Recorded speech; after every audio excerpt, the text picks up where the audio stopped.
This episode of the Outside Health and Fitness Podcast is made possible by listeners like you. Get exclusive rewards and more by visiting OutsideHealthAndFitness.com/support. Outside Health and Fitness Podcast, episode 164. What to eat for a fantastic run. Definitely having electrolytes can help the fluid go into the proper compartments in your body.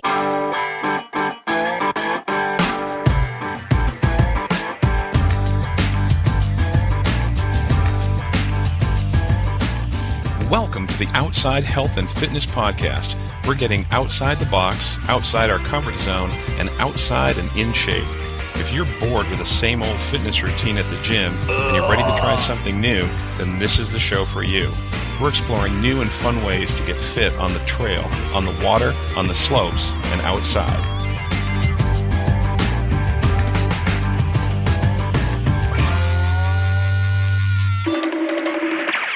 Hi, this is Steve Stearns from Outside Health and Fitness, and thank you for joining me for another episode. If you're new to the show, we like to stay fit and active by having fun outside. We like to ride, slide, run, walk, hike, bike, golf, golf, swim, and ski. If it's fun outside and it keeps us healthy, we love it. So if you're like us and you like to have fun outside, then you found the right place. You know, one of the most common questions I get from runners has to do with food.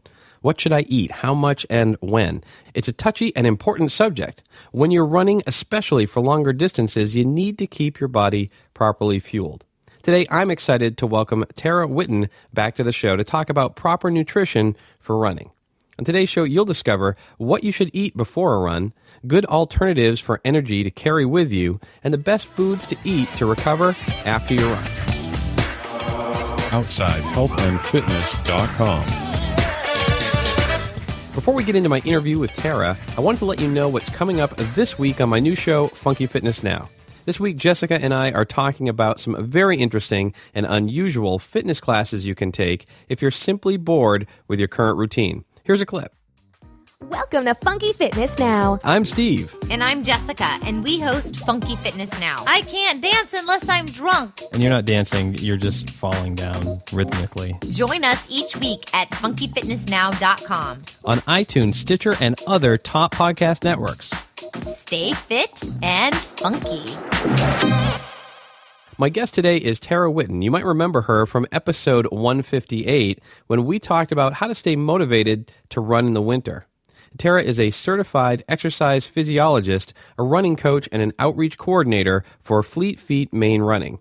She's an avid runner and helps others at any level, from beginner to those running mountain and ultra races, using a science-based approach. I got a chance to talk with Tara at Fleet Feet Maine Running in Brunswick about nutrition and what's the best approach for runners. So let's get right into it.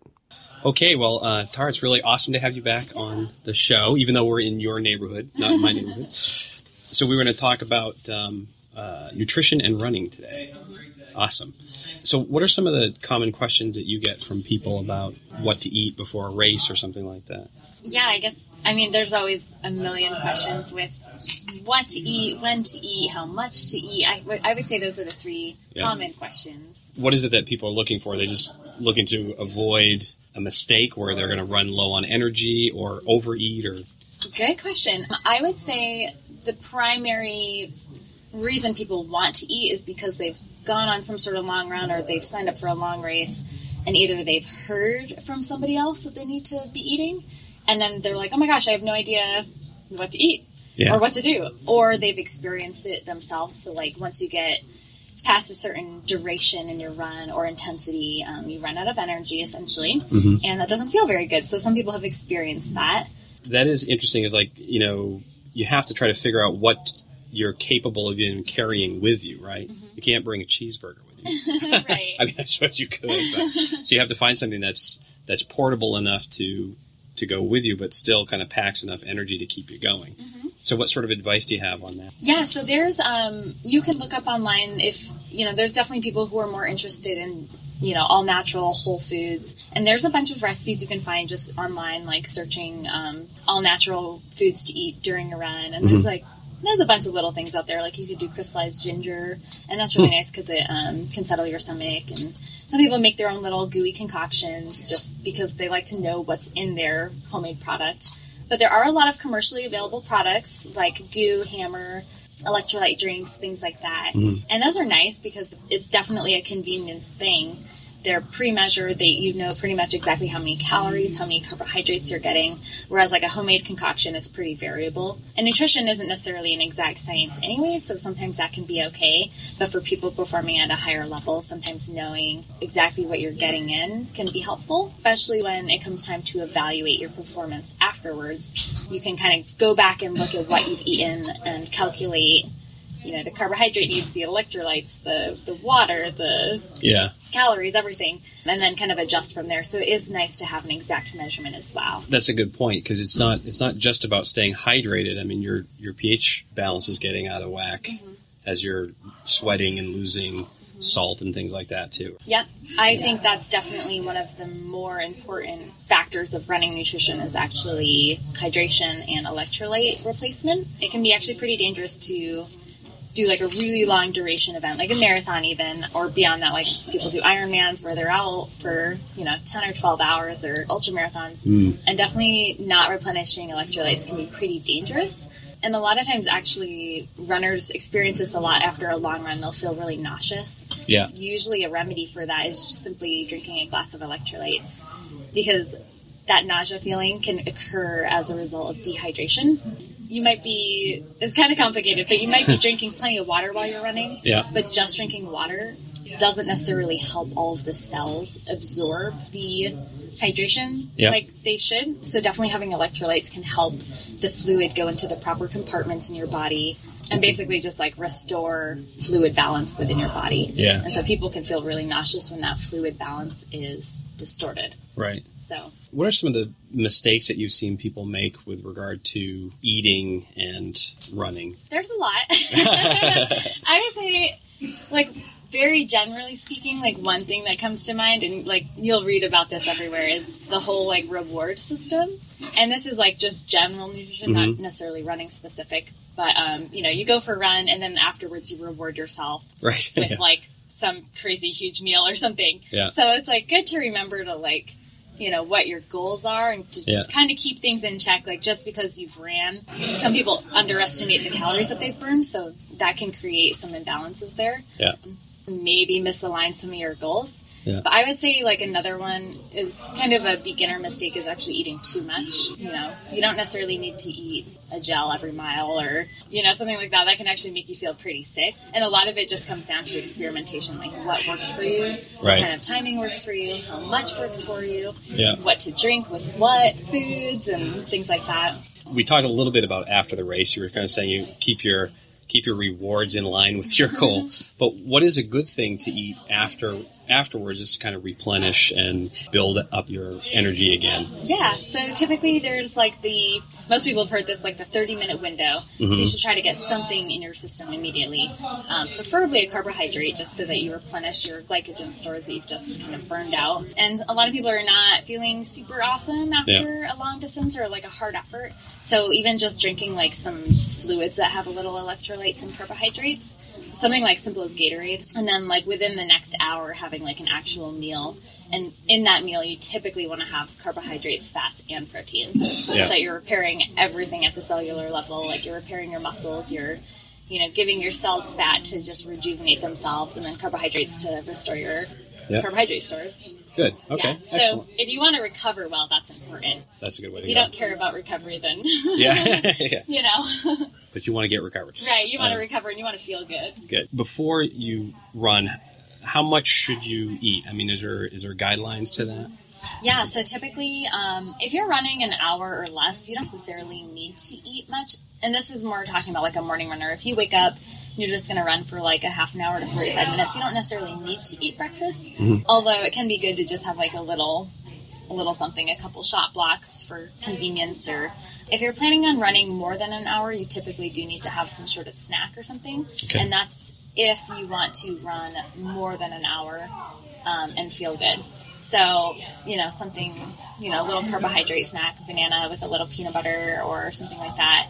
And then as far as during your run, you want to, again, if you're going to go like more than 60 to 80 minutes, and it kind of varies for everyone just depending on, really it's your level of fitness is what determines, how much you need to eat. And, just general caloric needs and stuff.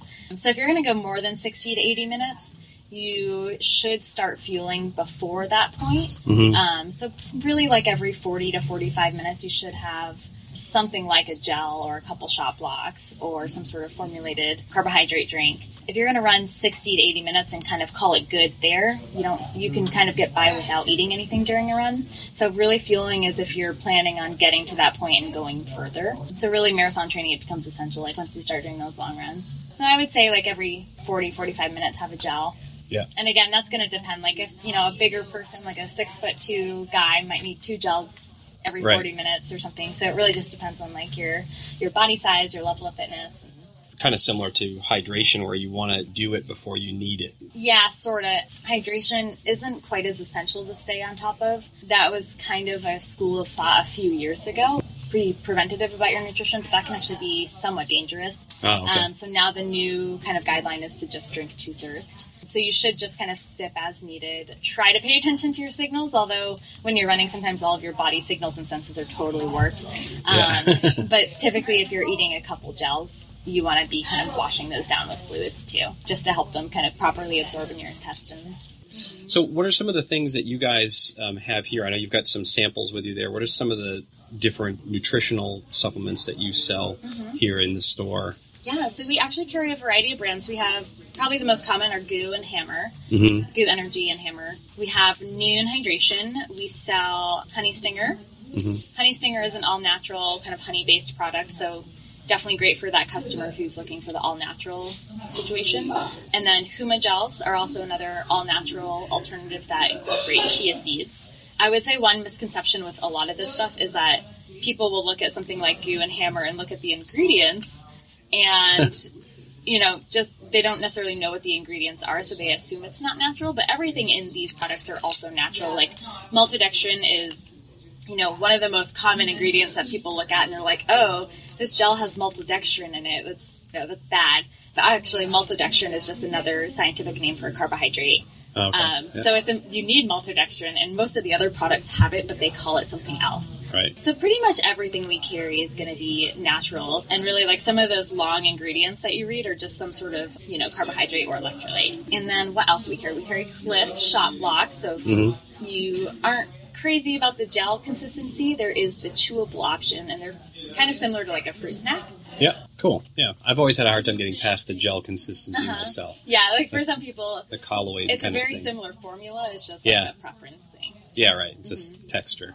So what are the things you have coming up in the store this month? I know you guys have all kinds of events and things and races. Upcoming events, we have our Sugarloaf Marathon training group starting on Monday, and that will run until the Sugarloaf Marathon, which is mid-May. Yeah. And then we have a lot of demos coming up. So we have Adidas in Portland today. We have Irish Road Rover 5K in Portland coming up soon. And then our Run Club is starting on April 1st. So Run Club is basically what we call our running club that takes over from Winter Warriors, and it runs all year round. Oh, nice. Yeah, so that's starting up again on April 1st. It's kind of like Fight Club. You're not supposed to talk about Run Club. Right, Run Club. Excellent. All right. Good. Awesome. Well, thank you for talking to me again. Yeah, of course. Anytime.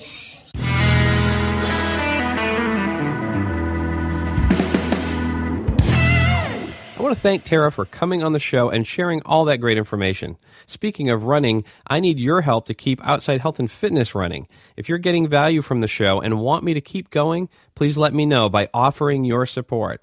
I love talking with fitness experts and sharing their information, and your support allows me to keep doing just that.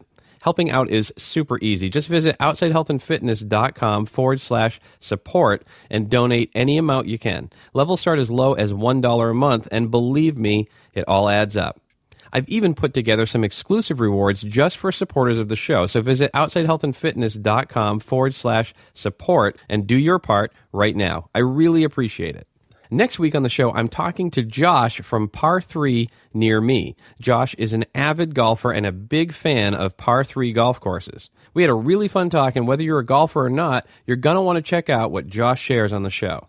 Well, that's it for now. Remember to visit outsidehealthandfitness.com/support to become an Outside Health and Fitness fan now. I'm Steve Stearns. Thanks for listening. Well, that wraps up another episode of the Outside Health and Fitness Podcast. I hope you got something of value from the show today that helps you get outside and in shape. For more on taking your health and fitness outside, visit outsidehealthandfitness.com and subscribe to the show. Until next time, I'll see you outside.